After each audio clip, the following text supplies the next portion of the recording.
هو كلنا ما بنقدرش نتحكم في انفعالاتنا، او في ان انا متضايق فعاملك ان انا متضايق، او ان انا مش مبسوط او كده. لكن هي المعامله على الكيف دي مش حلوه.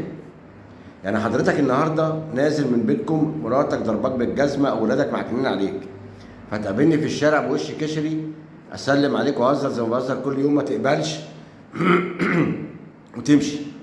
تاني يوم تيجي تقابلني فانت عايز تقف تهزر وتضحك، لا انا مش تحت كيف حضرتك.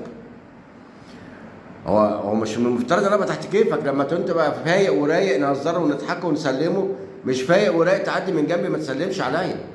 لا يا فندم، طز في والدة حضرتك. يا تبقى كده يا تبقى كده. مفيش حاجه بقى اسمها بين البنين عندي. مفيش حاجه اسمها انه بس كنت مش مبسوط، لا مش مبسوط ده عندها هناك. هي خلصت مره وتبقى خلصت.